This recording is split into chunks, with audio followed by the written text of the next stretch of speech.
गपोड़ी बहू। उमा जी की बहू पिंकी को गप्पे मारने की बहुत आदत थी।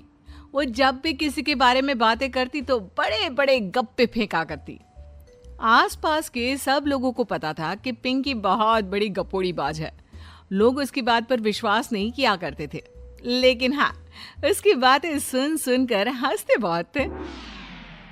अरे बहू, पड़ोस वाली शर्मा जी है ना, उनकी बेटी का जन्मदिन है, तुम भी चली जाना। ठीक है मम्मी जी, ये तो बता दो गिफ्ट में लेकर क्या जाना है। अरे लेकर क्या जाना है, 250 का लिफाफा दे देना, बस काफी है। अरे मम्मी जी, अच्छा लगेगा क्या? पड़ोसी हैं हमारे, हमें कुछ बड़ा लेकर जाना चाहिए। अरे बहू, इतना काफी है। जानती हैं आप, मेरे मायके में जब पड़ोस में किसी की बर्थडे होती थी ना, तो मम्मी कुछ ना कुछ गोल्ड का ही देकर भेजती थी। पड़ोसी के बर्थडे में सोना? कैसी बातें करती हो। और नहीं तो क्या, आपकी तरह थोड़ी ना लिफाफा पकड़ा दिया। पिंकी शर्मा जी की बेटी के जन्मदिन में चली जाती है। अरे आज तो बड़ी सुंदर लग रही हो साड़ी में। जी मैं तो लहंगा पहनकर आने वाली थी, मम्मी जी नहीं मानी। अरे बेटा, बर्थडे पार्टी में तो साड़ी चल जाती है, मेरा मतलब कोई शादी थोड़ी ना है। कैसी बात कर रही हैं आप आंटी जी? मेरे मायके में तो छोटे छोटे फंक्शन भी हम लोग लहंगा बनवाते थे बुटीक से, डिजाइन करवाकर। चाहे पड़ोस में किसी का जन्मदिन हो, मेरी मम्मी हमेशा बुटीक से नया लहंगा डिजाइन करवाती थी। मैंने तो ऐसा कहीं नहीं देखा, ये तो तुमने आज बड़े कमाल की बात बताई। अरे जाने दीजिए, कोई बात नहीं। और बताइए, आपकी बेटी नजर नहीं आ रही? अरे भाभी, मैं यहाँ हूँ। ये देखिए मेरा ड्रेस कैसा लग रहा है? ठीक ही है, मतलब बर्थडे के हिसाब से थोड़ा हल्का है ना। अरे भाभी, इतना सुंदर गाउन पहना है मैंने। मैं ना शादी से पहले अपने बर्थडे पर हमेशा जरी वाला लहंगा पहना करती थी। यही मैं तुम्हारी मम्मी को भी बता रही थी। इसके बाद केक काटने का प्रोग्राम शुरू होता है। सब लोग इकट्ठे हो जाते हैं। शर्मा जी की बेटी का केक देखकर पिंकी से रहा नहीं जाता। उसके अंदर का गपोड़ी बाज बाहर निकल कर आ जाता है। अरे इतना छोटा सा केक! अरे बेटा, मेहमानों के हिसाब से ही है, जितने लोग इतना बड़ा केक। आंटी जी, कम से कम 4 या 5 मंजिल वाला केक तो बनाना चाहिए था। आपकी बेटी का बर्थडे रोज रोज थोड़ी ना आता है। मेरे बर्थडे पर हमेशा पापा 4 केक बनवाते थे। सारे केक 4-4 मंजिल के होते थे।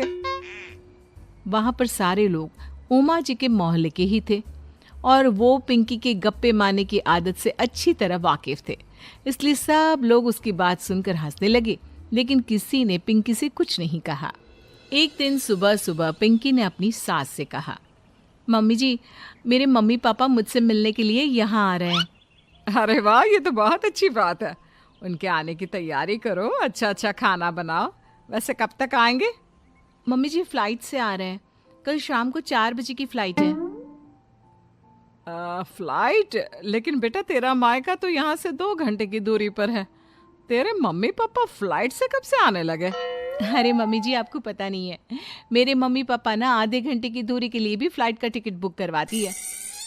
अरे गप्पे थोड़े कम मारा करो बहू। कोई फ्लाइट से तब आएगा ना जब यहाँ पर एयरपोर्ट होगा। तुम्हारी मम्मी क्या उड़कर आएगी घर में? अरे हाँ मम्मी जी, मैं तो भूल ही गई थी। वो क्या ना, मेरे मम्मी पापा हमेशा फ्लाइट से ही ट्रैवल करते हैं, तो मेरे दिमाग से ही निकल गया था। अगले दिन पिंकी के मम्मी और पापा पिंकी से मिलने के लिए उसके घर आते हैं। आइए आइए जी, आपका बहुत बहुत स्वागत है। और समदन जी, हमारी बेटे की कोई शिकायत तो नहीं ना? ठीक से संभाल लिया है ना आपका घर?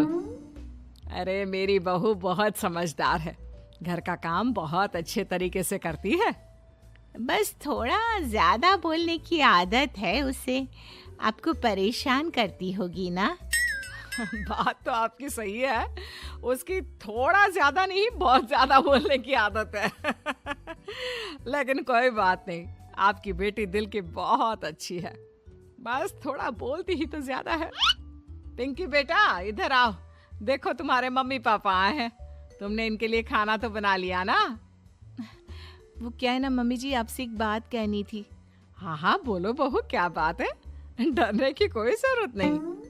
वो मम्मी जी, मैंने सोचा मम्मी पापा आए हैं तो खाना बाहर से मंगवा लेती हूँ। अरे कोई बात नहीं बेटा, वैसे भी तुम किचन में काम करने लग जाती तो अपने मम्मी पापा से बात कब करती। बहुत अच्छा किया। अब तुम अपने मम्मी पापा के साथ बैठकर आराम से बात करो, मैं अंदर जाती हूँ। शाम का वक्त जैसे ही दरवाजे की घंटी बजी, 3-4 लोग हाथों में खाने के बहुत सारे पैकेट लेकर उमा जी के घर पहुंच गए। अरे भाई कौन है आप लोग, लगता है गलत पते पर आ गए। नहीं नहीं माँ जी, हम तो खाने का ऑर्डर डिलीवर करने आए हैं, यहीं से बुकिंग मिली थी। अरे नहीं नहीं, आपको कोई गलत फहमी हुई है। हमारे यहाँ तो 2 ही मेहमान आए हैं। आपके हाथ के पैकेट देखकर लगता है इसमें 50 लोगों का खाना है। माँ जी, आपने सही समझा, खाना तो इसमें 50 लोगों का ही है, क्योंकि हमें ऑर्डर यहीं से 50 लोगों का मिला है। अरे लेकिन इतना सारा खाना, कहीं मेरी बहू ने अपनी गप मारने की आदत के चलते ऐसा तो नहीं कर दिया। ये खाना आप रख लीजिए और हमें हमारे पैसे दे दीजिए। अच्छा, वैसे कितने का बिल बना है? ज्यादा नहीं, बस 10,000 दे दीजिए। उन लोगों की बात सुनकर उमा जी पिंकी को आवाज देकर वहां बुलाती है। जैसे ही पिंकी वहां आती है, खुश होते हुए उन लोगों को वहां पर खाना रखने के लिए कहती है। अरे इतना सारा खाना क्यों मंगवाया बहू? अरे मम्मी जी, मैंने आपको बताया तो था, मम्मी पापा आए हैं तो मैं खाना बाहर से मंगवा रही हूँ।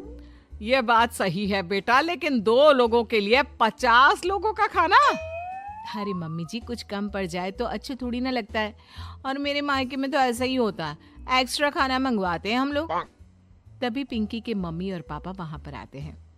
अरे बेटा, एक्स्ट्रा खाना मंगवाने का मतलब ये थोड़ी ना होता है कि 2 लोगों के खाने के लिए 50 लोगों का खाना मंगवा लो। और बेटा, तुम्हारी गप मारने की आदत के चलते 10,000 का बिल आया है, तुम्हें नहीं लगता ये गलत है? देखो बहू, बढ़ा चढ़ाकर बातें करना अपनी जगह, लेकिन इतनी बड़ी बड़ी फेंकना भी गलत है ना। पहली बात तो इतने सारे पैसे लगे, और दूसरी बात खाना वेस्ट होगा। आप लोग ठीक कहते हैं, मैं आज के बाद अपनी इस आदत को कंट्रोल करने की कोशिश करूंगी और अब से गप थोड़ी कम मारा करूंगी। पिंकी की बात सुनकर सब लोग हंसने लगे।